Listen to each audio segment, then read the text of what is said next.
The sound of the slap did not just break the silence of the VIP suite. It was a sharp, wet crack that reverberated off the pristine, cream-colored walls like a pistol shot fired in a cathedral. For a heartbeat that felt longer than a lifetime, there was no air in the room, only the violent stinging sensation blooming across Ruth Vance's cheek and the ringing in her ears that drowned out the rhythmic hum of the fetal monitor. Ruth gasped, her hand flying to her face, her eyes wide with a shock that eclipsed even the agony of her labor. The sterile scent of antiseptic and lilies was suddenly choked by the metallic taste of fear. She stared up from the high hospital bed, her vision swimming with tears and exhaustion. Standing over her was not a caregiver, not a guardian of life, but a specter of cold, unadulterated malice. Nurse Bae Mi-kyung stood rigid, her white uniform immaculate, her face a mask of smooth, porcelain indifference that barely concealed the venom beneath. This was the woman who had sworn an oath to protect her, to guide her through the most vulnerable passage of her life. Instead, Nurse Bae looked down at Ruth as if she were a smudge of dirt on an otherwise perfect painting. "Stop being so dramatic," Nurse Bae said, her voice dropping to a low, jagged whisper that cut deeper than a scream. "Women have been birthing children for thousands of years in fields and caves. Do not think you are special just because you managed to trap a wealthy man. You are not special." Ruth's breath hitched in her throat, transforming into a ragged sob. The room tilted on its axis. Deep in her lower abdomen, the tightening began again, a slow, crushing wave of pressure that signaled another contraction. It started as a dull ache in her spine and wrapped around her belly like a vice made of hot iron. She needed to breathe. She needed to focus. But her mind was fractured, broken by the physical assault she had just endured. "Please," Ruth whispered, her voice trembling, cracking under the weight of her fear. "Please. You need to help me." "I need you to be quiet," Nurse Bae interrupted, turning her back on Ruth with a deliberate, terrifying slowness. She walked to the monitor, her fingers adjusting a dial with precise, uncaring movements. "Your husband's money has bought you this room, yes. It has bought you the view of the Han River and the imported sheets. But it does not buy you the right to disturb the peace of my floor." The words were precise, calculated missiles designed to dismantle Ruth's dignity. Ruth had felt this before, the subtle shifts in atmosphere when she entered a high-end boutique in Gangnam, the whispers behind hands at gala dinners when she stood beside Kang Tae-wook. She knew the weight of being a foreign, black woman in circles that valued homogeneity above all else. But this was different. This wasn't a snub at a dinner party. This was violence in a sanctuary. The contraction hit its peak, a blinding crescendo of pain that forced a guttural cry from Ruth's lips. She clutched the cold metal rails of the bed, her knuckles turning ash-gray, her body arching instinctively. Nurse Bae did not flinch. She did not turn around. She simply stood there, checking her watch, tapping her pen against her clipboard as if she were waiting for a boring commercial break to end. Outside the panoramic window, the sky over Seoul was weeping. A torrential storm had been battering the glass for hours, the rain sluicing down in thick, gray sheets that turned the city lights into blurred streaks of neon blood. The thunder rumbled low and angry, vibrating through the floorboards of the 7th floor. The VIP maternity wing of Blue Crown Medical Center was designed for isolation, for the utmost privacy of the city's elite. Tonight, that privacy felt like a tomb. Ruth's eyes darted to the side table. Her phone lay there, a sleek black monolith that offered her only lifeline. The screen remained stubbornly dark. Dead. She had spent the last 2 hours watching the battery percentage tick down, making call after call to Tae-wook, praying to hear his deep, steady voice. He promised. The words echoed in her mind, a frantic mantra. He promised he would be here. He kissed my forehead. He said, "I will be back before the first pain comes." But he wasn't here. And the battery was dead. And she was alone with a monster. "Water," Ruth rasped as the contraction finally began to recede, leaving her muscles trembling and her skin slick with cold sweat. Her throat felt like it was lined with sandpaper. "Please, can I have some water?" Nurse Bae finally turned, her eyes scanning Ruth's sweat-drenched face with a look of undisguised revulsion. "You can wait," she said simply. "I have other patients. Patients who actually require my medical expertise, not just hand-holding." "There is no one else on this floor," Ruth said, a sudden surge of adrenaline giving her voice a momentary steeliness. She had to fight. She had to survive this. I heard the shift change report. The other suites are empty tonight. It is just me. Nurse Bay's jaw tightened, a small muscle feathering beneath her ear. For a fleeting second, the professional mask slipped entirely, revealing a flash of something dangerous, a chaotic, unhinged rage that made Ruth's survival instincts scream. But then, the nurse smiled. It was a smile devoid of warmth, sharp as a scalpel. Then I suppose, Nurse Bay said softly, stepping closer to the door, you will have plenty of undisturbed time to think about how lucky you are. To reflect on your greed. To think about what happens when you take things that do not belong to you. Before Ruth could process the threat, before she could ask what things she had taken, Nurse Bay stepped into the corridor. She did not just close the door. She pulled it shut with a heavy, final thud. And then, the sound that stopped Ruth's heart cold, the distinct, mechanical click of a deadbolt sliding into place. Ruth stared at the heavy oak door. Her mind refused to accept the data. This was a hospital. A place of healing. A place Taewook had paid a fortune to secure because it was the best. Nurses did not slap patients. They did not deny water. And they certainly did not lock women in active labor inside soundproof rooms. Another contraction began to build, rolling in faster this time, darker and more intense. Ruth opened her mouth to scream, not from the pain, but from the sudden, horrific realization of her helplessness. She screamed for help. She screamed for the doctor. She screamed for her husband. Taewook. But the only answer was the roar of the thunder outside and the terrifying silence of the empty corridor beyond the locked door. Before we find out if Ruth and her unborn baby can survive this nightmare, I need you to smash that subscribe button right now. Join the AfroSoul family. We are building a community here, and you do not want to miss what happens next in this story.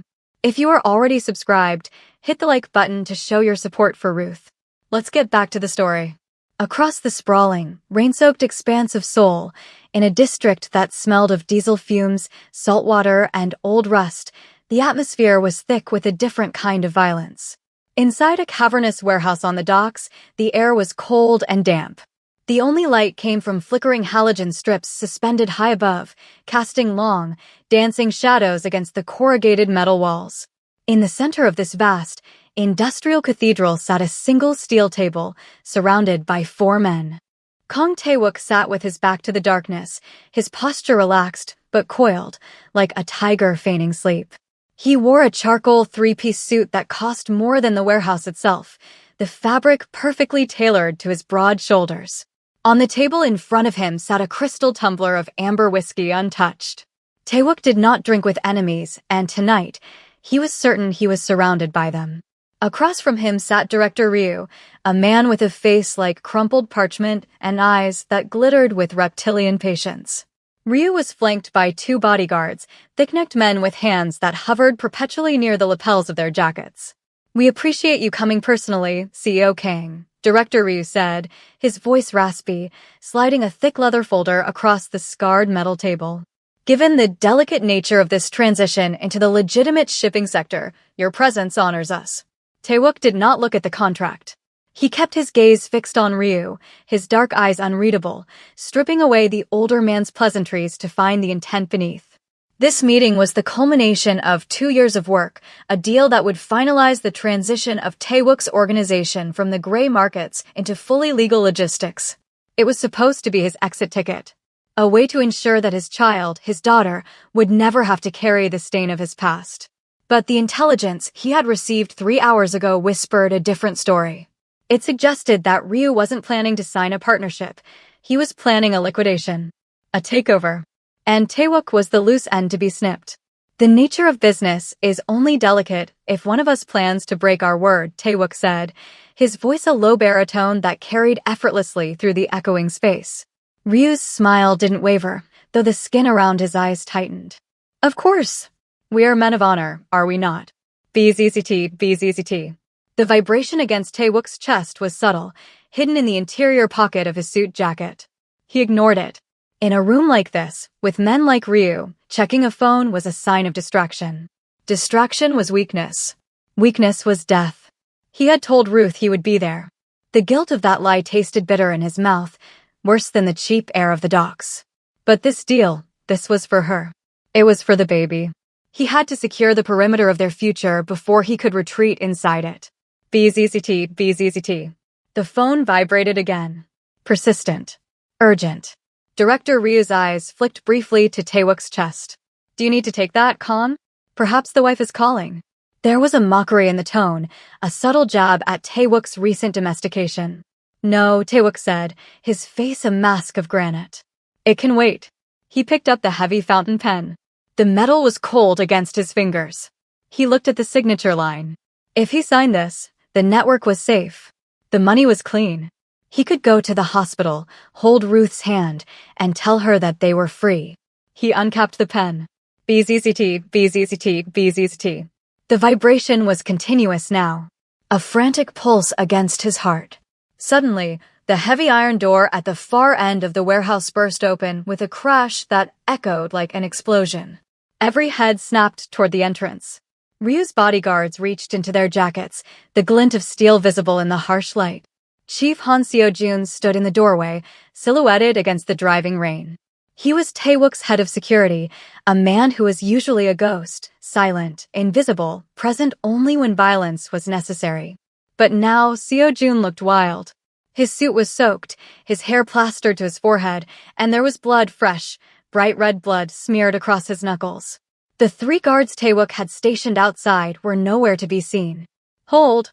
Taewook commanded, his voice cracking like a whip. The bodyguards froze, their weapons half drawn. Seo-jun didn't look at the guns. He didn't look at Ryu. He looked straight at Taewook, his chest heaving with exertion. Sir, Seo-jun gasped, stepping into the light, ignoring the water dripping from his clothes onto the concrete. It's your wife. The world stopped. The warehouse, the contract, the threat of betrayal, the millions of dollars on the table, it all evaporated into mist.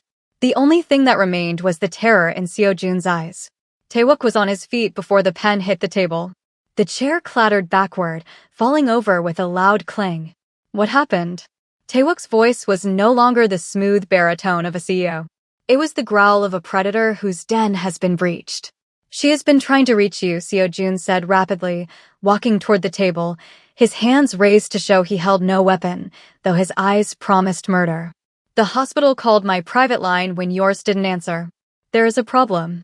A distress signal from the room monitoring system was manually overridden, and then the feed cut. The administration is claiming a technical glitch, but my contact on the floor says he heard screaming before the audio died. Taewook didn't ask permission to leave. He didn't apologize to Director Ryu. He didn't explain. He simply turned his back on the men who wanted to kill him and began to walk. His stride was long, eating up the distance to the door. Calm. Ryu barked, slamming his hand on the table. You walk out now, and the deal is void. You insult me, and you insult my family. There will be consequences. Taewook stopped. He turned his head slightly, his profile sharp and terrifying in the shadows. Ryu, he said, his voice terrifyingly calm. If I find out that you or your people had anything to do with delaying me tonight, if a single hair on my wife's head is harmed because I was here listening to you. He didn't finish the sentence. He didn't have to. The air in the warehouse dropped 10 degrees. Even Ryu, a man who had ordered executions over dinner, looked unsettled. Taewook pushed past Seo-jun and burst out into the night. The rain hit him instantly, soaking through the expensive wool of his suit, but he didn't feel it. His black Mercedes Maybach was idling at the curb, the engine purring like a restrained beast. Drive, Taewook snarled as he threw himself into the back seat. Blue Crown Medical Center. Now.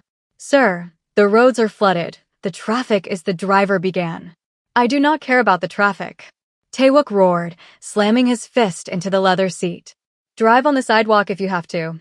Get me to my wife. The car surged forward, tires screeching on the wet asphalt, fishtailing slightly before gripping the road and launching into the storm. Taewook pulled out his phone. He stared at the screen. 6 missed calls from Ruth. 6 voicemails. He felt a physical pain in his chest, sharp and agonizing, as if his heart were being squeezed by a giant hand. He had ignored them. He had sat there, playing the stoic boss, while she was calling for him. He dialed the hospital's main line. His fingers were shaking. Blue Crown Medical Center. How may I direct your? This is Kong Tae-wook, he interrupted, his voice dropping to a register that made the receptionist on the other end stumble over her words. Connect me to the administrator of the VIP maternity wing. Immediately. There was a series of clicks, then a breathless voice. Mr. Kong? This is Administrator Choi. We have been trying to reach you. Why is my wife's phone off? Tae-wook demanded. Why is the security feed down? Sir, there seems to be a slight malfunction with the room's comms, Administrator Choi stammered, the fear palpable even through the cellular connection. And your wife, she is in active labor. It is a chaotic time. I am sure she simply turned it off to focus. Who is attending to her? The head nurse of the night shift. Nurse Bae. She is very experienced, Mr. Kang. Very senior. I want a doctor in that room, Tae-wook commanded, watching the city blur past the rain-streaked window. I am 10 minutes away. I want a doctor with my wife now. Not a nurse. A doctor.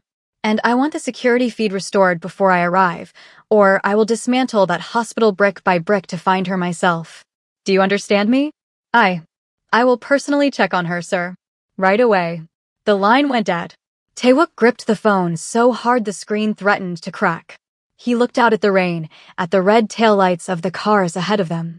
Hold on, Ruth, he thought, sending the message out into the universe with every ounce of his will. I am coming. I am coming. Back in the hospital room, time had lost all meaning for Ruth. The pain was a living thing now, a creature that lived inside her hips and spine, tearing her apart from the inside out. She was curled on her side, clutching her belly, her breath coming in shallow, ragged gasps. The room was dark, save for the blinking lights of the medical equipment and the lightning that flashed intermittently through the window, illuminating her prison in stark, strobe light bursts. She had tried the door again. It was locked tight. She had banged on it until her palms were bruised, screaming until her voice was a husky whisper. No one came. The soundproofing that was meant to ensure her privacy was now ensuring her isolation.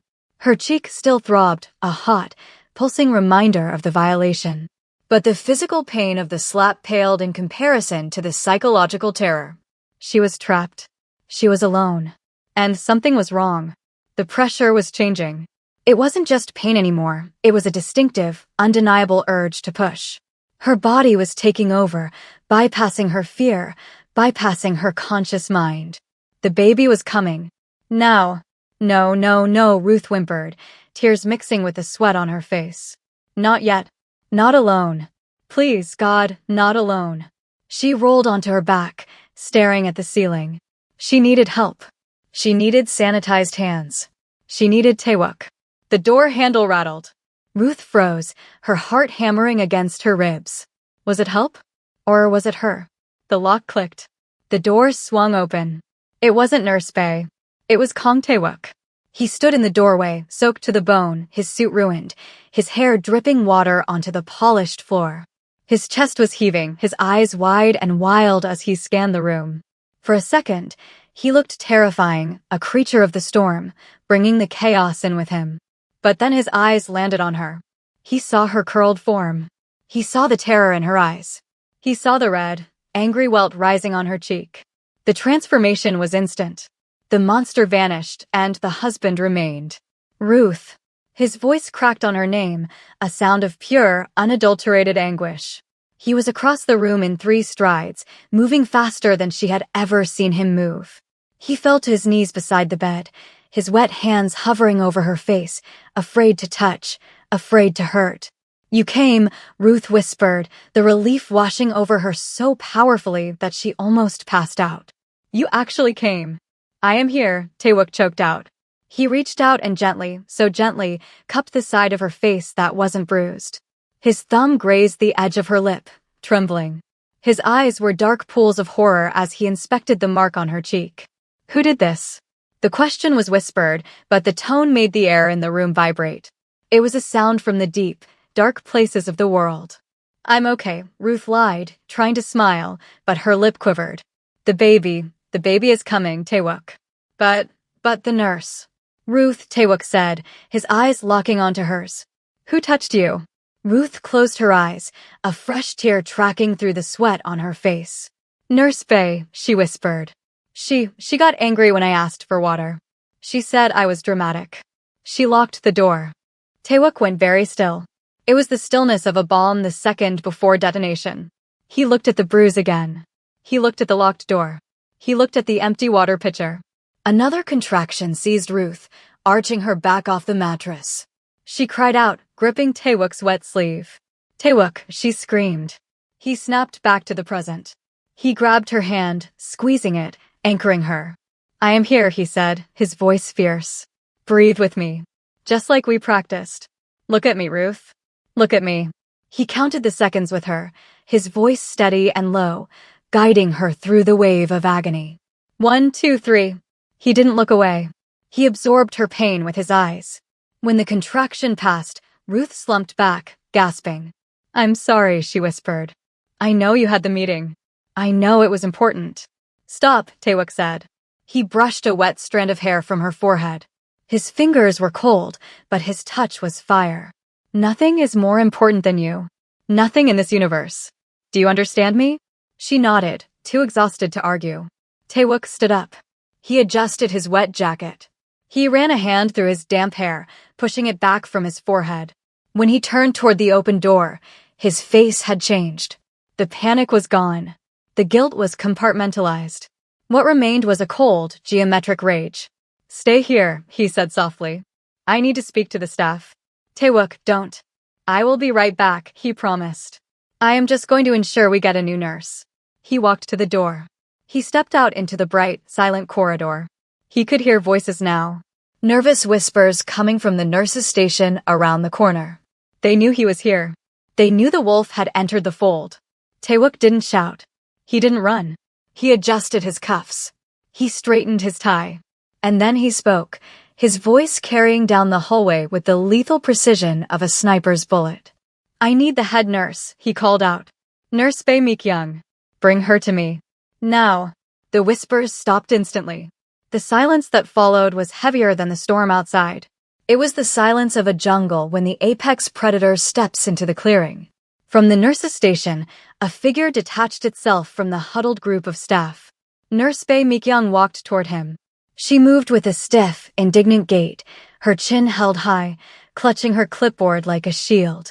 She was a woman in her late 40s, her face still composed in that mask of severe professionalism, though Taewook could see the tremor in her hands.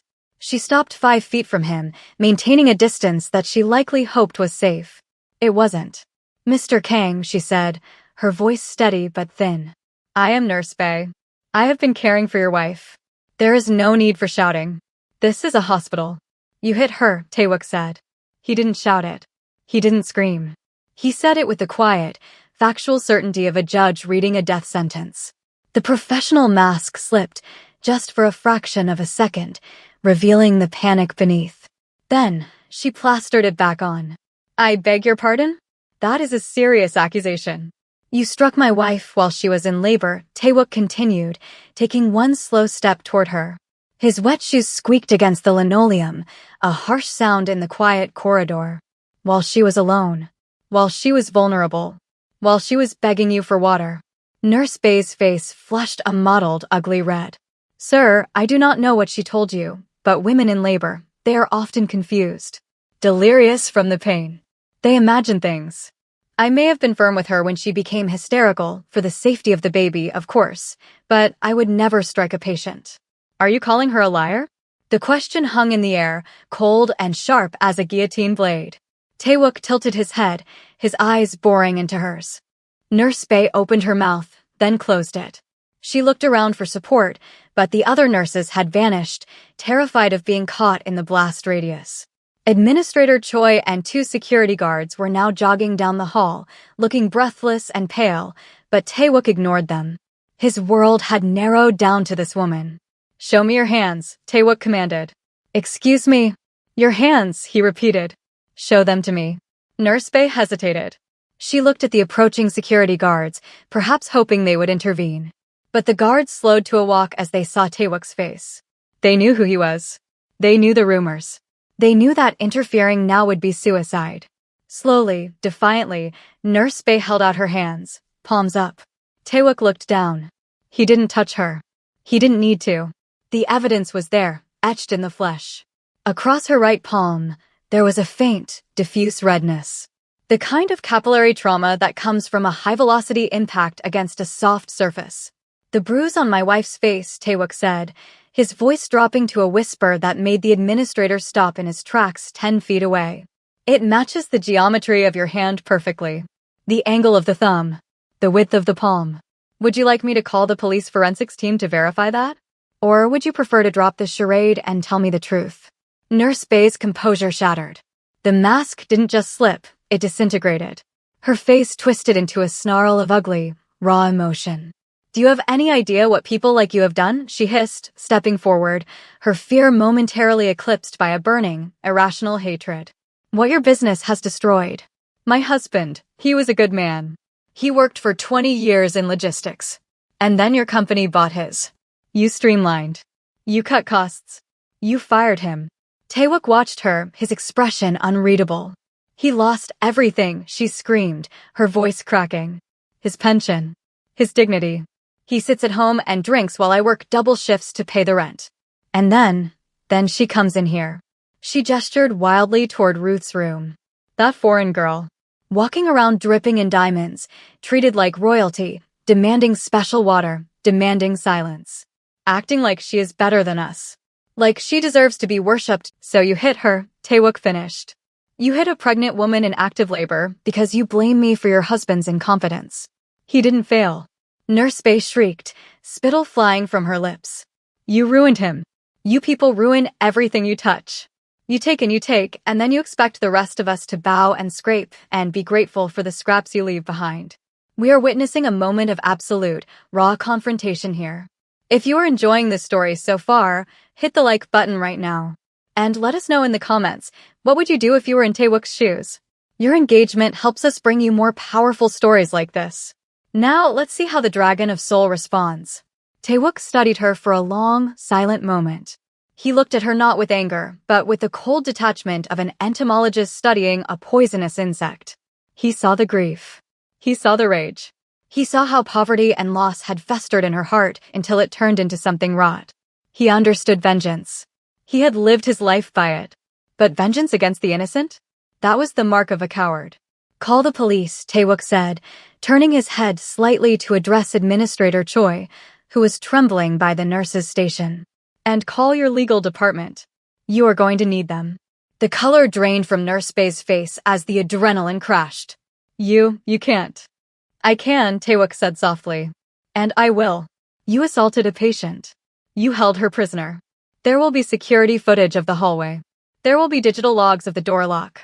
And if I find out that anyone else on this staff knew what you were doing and looked the other way, they will burn with you. My husband. She faltered, the reality of her situation crashing down on her. Your husband is not my concern, Taewook said. But you? I will ensure you never work in healthcare again. I will ensure that every hospital, every clinic, every nursing home in this country knows your name and what you did tonight. He signaled to the security guards. Get her out of my sight. Nurse Bay didn't fight as the guards took her arms. She looked deflated, small, and pathetic. But as they dragged her away, she cast one last look at Taewook, a look of pure, concentrated malice that promised this wasn't over. Taewook met her gaze and felt nothing. He had stared down men with machine guns. A bitter nurse was nothing to him. Mr. Kong, Administrator Choi stammered, wringing his hands, sweat beading on his forehead.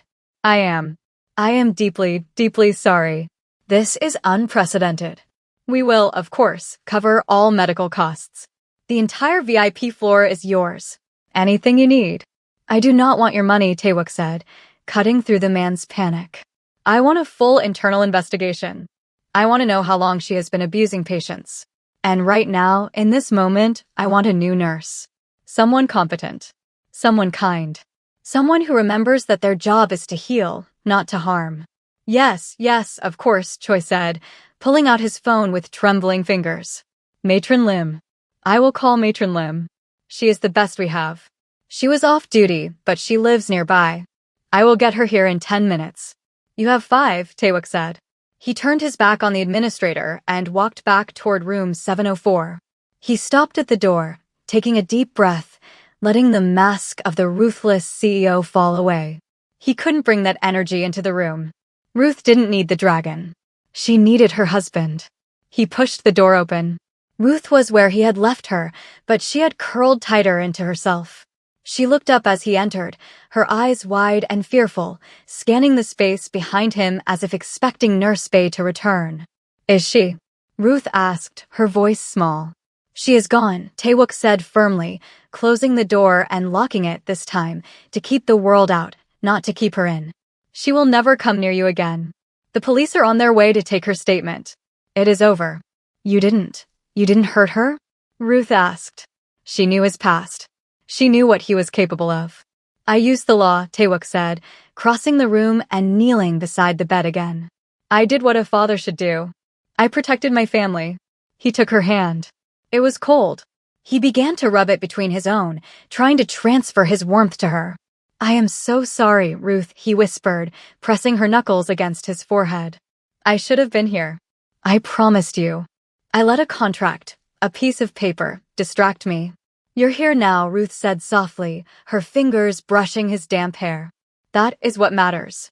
"It is not enough," he insisted, guilt twisting like a knife in his gut. "I left you alone with her. I ignored your calls. I will spend the rest of my life making up for the last 3 hours." Ruth tried to smile, but her face contorted as another contraction rolled in. It was stronger this time, a tidal wave that lifted her hips off the bed. Taewook moved instantly, slipping his arm behind her shoulders, supporting her, murmuring words of encouragement in a mix of Korean and English. "Breathe, Jagia," he whispered. I have you. I have you." When the pain subsided, there was a soft knock on the door. Taewook stiffened, his body shielding Ruth instinctively. "Come in." The door opened, and the atmosphere in the room changed instantly. It wasn't the administrator. It wasn't a guard. A woman walked in who looked like the personification of comfort. She was older, perhaps 60, with silver hair pulled back into a neat, soft bun. Her face was lined with wrinkles, but they were the kind of wrinkles etched by decades of smiling. She wore the same uniform as Nurse Bay, but on her, it looked like a hug rather than a straitjacket. "Mr. and Mrs. Kang," she said, her voice warm and melodious, like a cello. "I am Matron Lim So-hee. I hear we have had a terrible night. I am here to make the morning better." She didn't wait for permission. She didn't bow excessively. She walked straight to the bed, her eyes fixed on Ruth with an expression of profound, genuine compassion. "Oh, my dear," Matron Lim said, seeing the bruise on Ruth's cheek. She didn't gasp. She didn't make a scene. She simply reached into her pocket, pulled out a small, cold gel pack, and gently pressed it to Ruth's face. "I am so sorry. That should never, ever have happened to you." Ruth let out a breath she didn't know she was holding. "Thank you." "Now," Matron Lim said, turning to the monitors, her movements efficient but fluid. "Let us check on this little one. She has had a bumpy ride, hasn't she? But babies are tough. Tougher than we think." She adjusted the sensors, checked the heart rate, and smiled. "Listen to that. Strong. Steady like a drum. She is ready to meet you." Over the next 2 hours, the hospital room transformed. The storm outside began to break, the thunder rolling away into the distance, replaced by the steady, rhythmic patter of rain. Inside, the fear that had choked the air dissipated, replaced by a focused, intense determination. Matron Lim was a force of nature. She dimmed the harsh fluorescent lights, bringing in a soft lamp from the hallway. She brought ice chips. She showed Taewook how to apply counterpressure to Ruth's lower back, guiding his hands with a firm, motherly touch. "Push here," she instructed him. "Harder. Don't be afraid. She won't break. She is a warrior." Taewook did as he was told. For the first time in his life, he wasn't the boss. He was the support. And he found a strange, terrifying beauty in it. He wiped Ruth's forehead. He held the water cup, the water she had been denied, to her lips. He whispered stories to her between contractions, stories about the house, about the nursery, about the cherry blossoms that would be blooming when they took their daughter home. "I can't," Ruth gasped during a particularly brutal transition. Her body was shaking violently. "Taewook, I can't do it anymore. It hurts too much." "You can," Taewook said, his voice fierce, his face inches from hers. "You are the strongest person I have ever met. You dealt with my world. You dealt with the stairs. You dealt with her. This? This is just life, Ruth. It is just life waiting to start.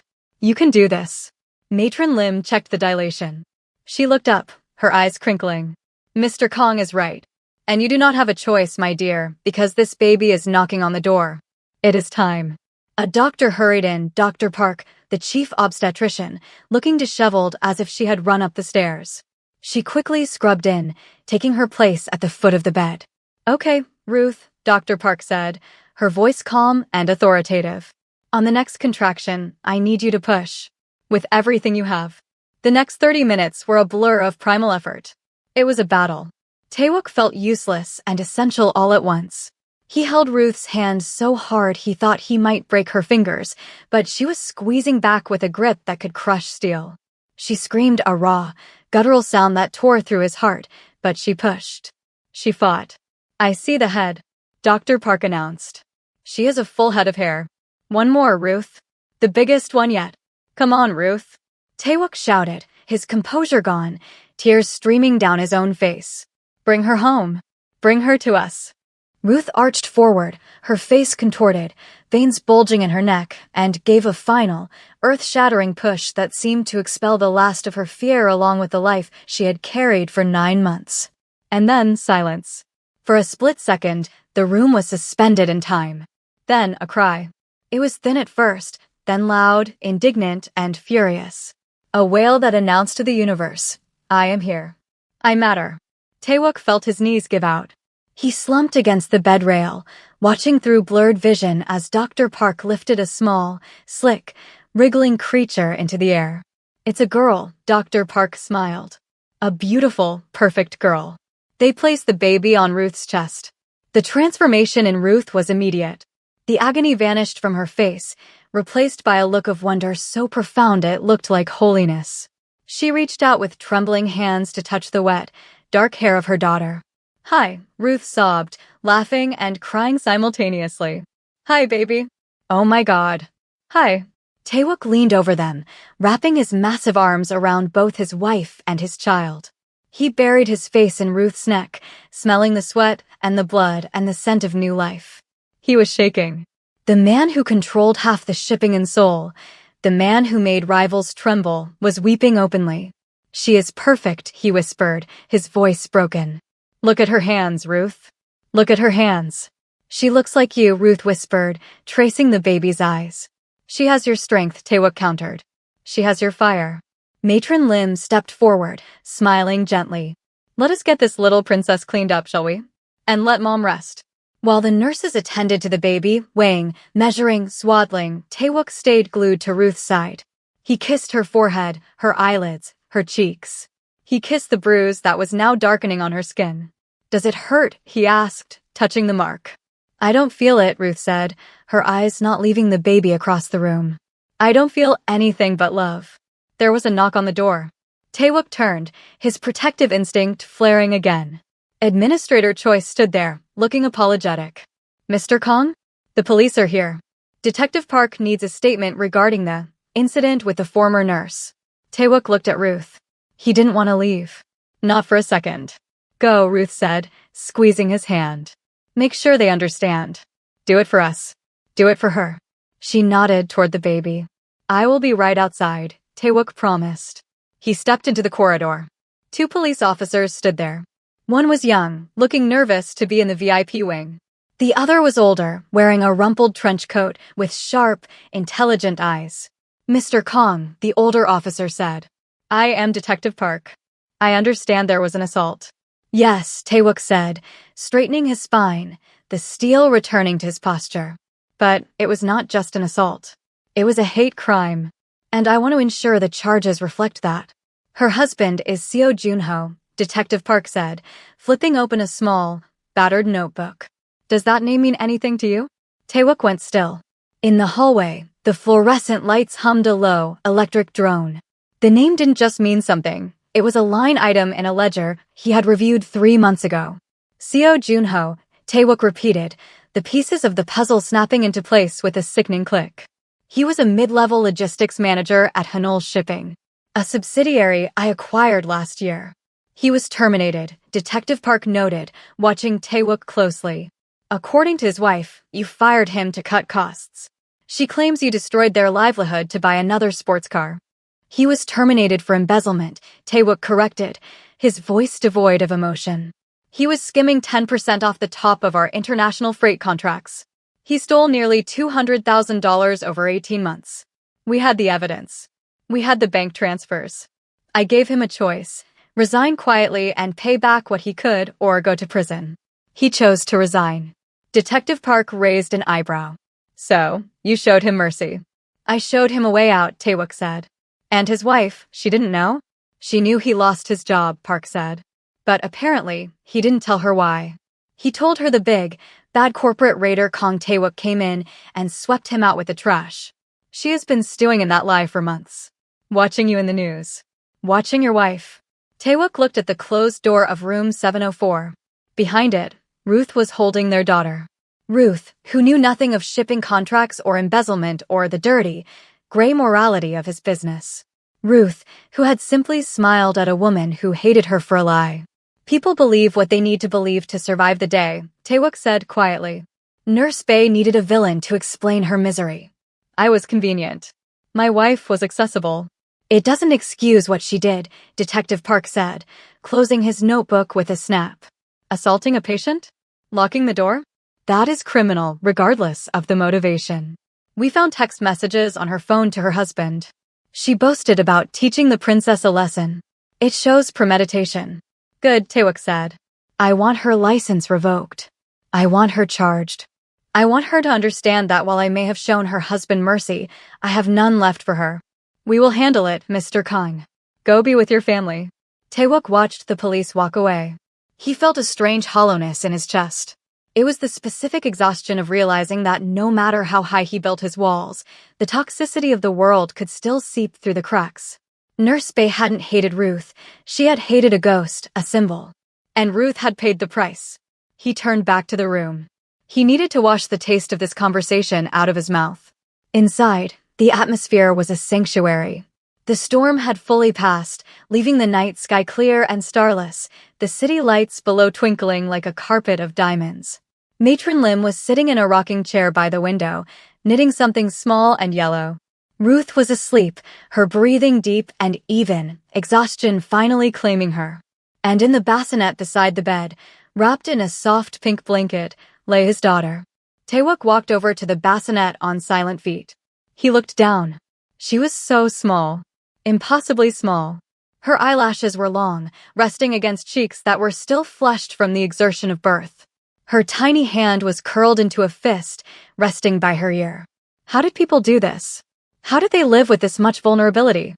For years, Taewook had protected his heart by hardening it, by turning himself into a fortress.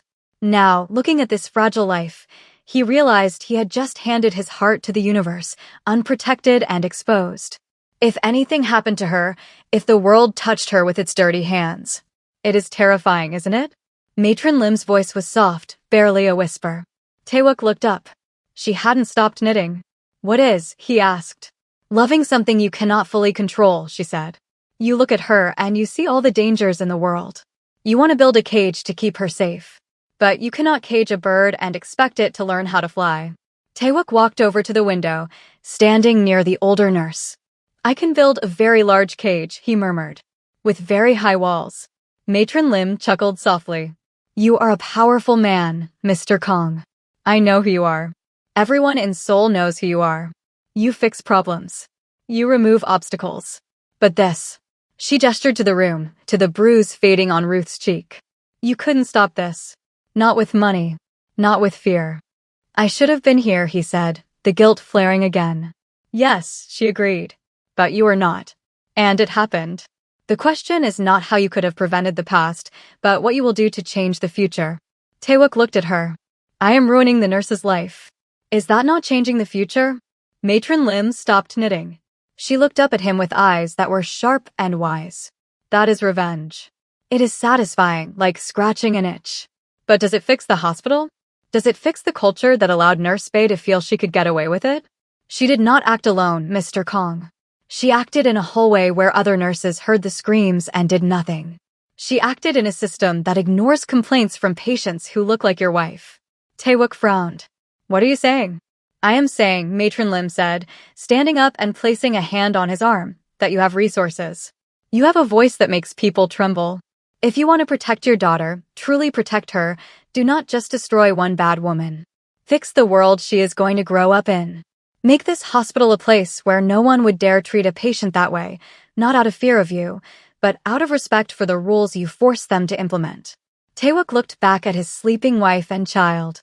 He thought about the warehouse, the contract, the endless cycle of power and violence. Maybe it was time to use that power for something that didn't just enrich him, but actually built something. I will think about it, he said. That is all I ask, Matron Lim smiled. Now, try to sleep. The little one will be hungry soon, and then no one sleeps. We are approaching the finale of this journey, and the emotional stakes have never been higher. Before we see how Taewook transforms his anger into action, take a second to verify you are subscribed. Join our family. Click that bell icon so you're the first to know when we drop the next masterpiece. Now, let's bring Ruth and the baby home. The sun rose over Seoul in a wash of pale gold and apricot. It gilded the skyscrapers and turned the Han River into a ribbon of light. Inside room 704, the light crept across the floor, waking Ruth. She blinked, disoriented for a moment, before the memories of the night rushed back. The pain, the fear, the birth. She turned her head. Taewook was asleep in the uncomfortable chair next to her bed, his head resting on the mattress near her hand. His expensive suit was wrinkled, his tie loosened, his hair messy. He looked younger like this. Less like the dragon of Seoul and more like a tired father. Ruth reached out and ran her fingers through his hair. He stirred instantly, his eyes snapping open, alert. I'm awake, he said, his voice raspy. Is everything okay? Do you need the doctor?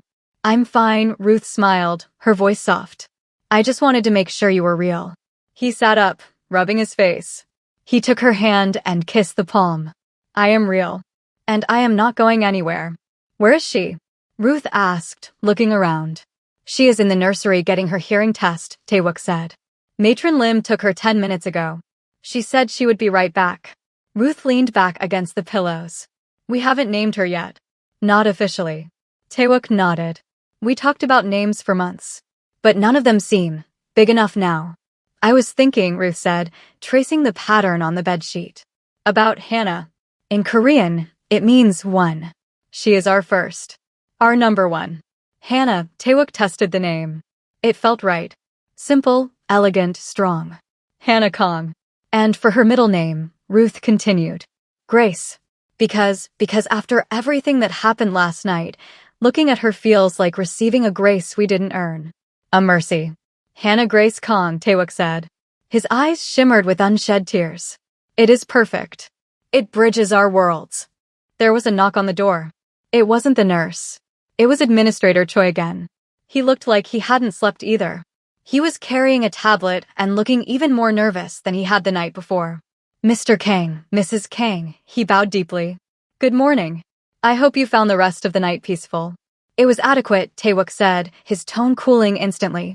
Do you have news? Yes, sir. Nurse Bae has been formally terminated. The police have filed initial charges of assault and unlawful confinement. We have also, the board has authorized me to offer you a settlement. A very generous one. To compensate for the distress. Taewook stood up. He walked over to the administrator and towered over him. I told you last night, Choi. I do not want your money. But sir, I want change, Taewook said. He remembered Matron Lim's words. He remembered the feeling of helplessness. I want you to draft a new policy.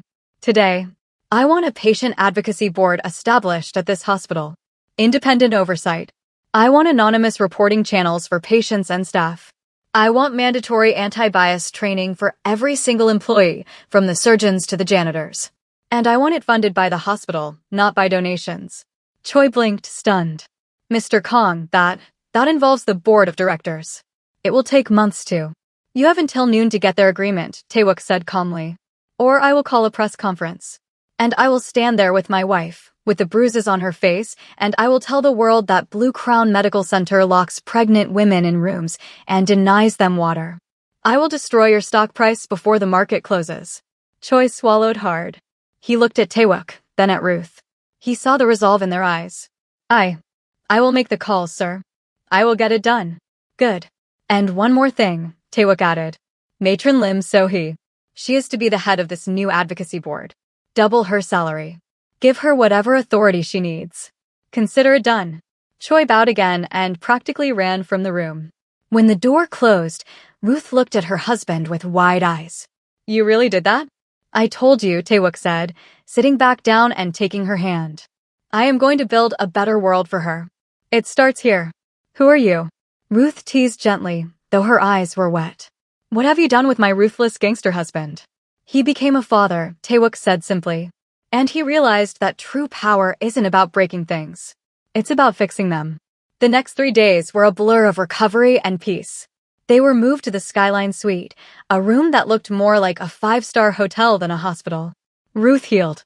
Her strength returned, though the memory of the trauma lingered in the quiet moments. But the joy outweighed the fear. Hannah Grace was a quiet baby, watchful and calm, as if she knew her parents needed peace. When it was time to leave, the exit was a military operation.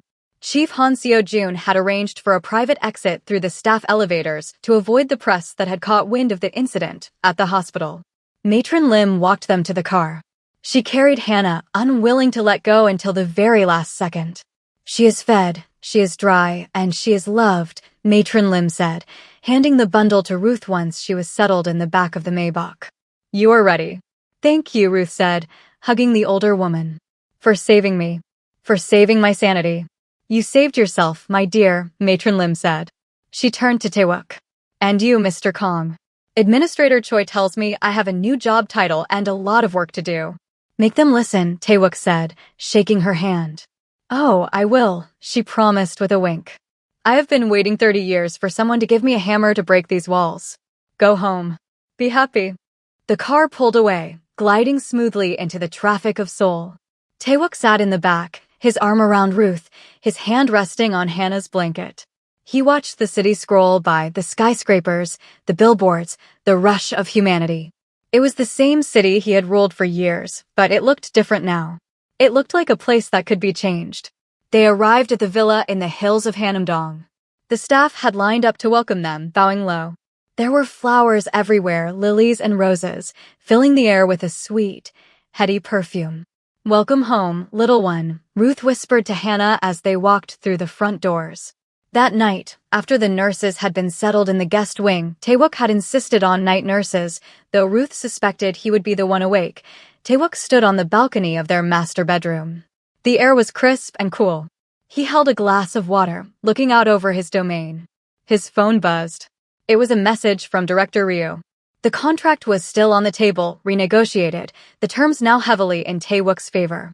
Ryu knew the balance of power had shifted. Taewook wasn't just a partner now, he was a man who had stared down a crisis and won. But Taewook didn't care about Ryu. He heard the soft slide of the glass door. Ruth stepped out, wrapped in a silk robe, joining him at the railing. She is asleep, he asked. Fast asleep, Ruth nodded. She leaned into him, resting her head on his shoulder. She likes the crib. She likes the quiet. Taewook wrapped his arm around her, pulling her close. I was thinking, he said. Dangerous, she smiled. About what Matron Lim said. About cages and flying. He looked at the city lights.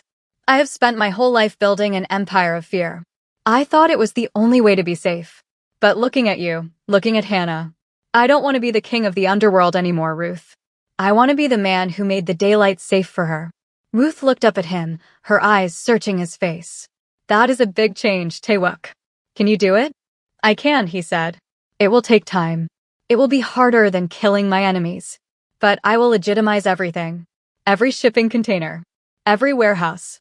I will turn this family into something she can be proud of. No more shadows. No more shadows, Ruth agreed. She reached up and kissed him a soft, lingering kiss that tasted of promise and hope. I love you, Taewook whispered into her hair. My Ruth. My Hannah. My life. We love you too, she said. Now come inside. It's cold, and your daughter will probably wake up in an hour demanding to see her favorite person. That would be me, Taewook said with a rare, boyish grin. Don't get cocky, Ruth laughed, pulling him toward the warmth of the room. Taewook took one last look at the city. The darkness was still there, lurking in the alleyways and the boardrooms. But here, on this balcony, in this house, there was only light. He turned his back on the night and followed his wife inside, closing the door on the past, ready to begin the long, beautiful work of the future. And that is the incredible conclusion to Ruth and Taewook's journey. This story reminds us that, even in the darkest moments, love can be a catalyst for justice and profound change.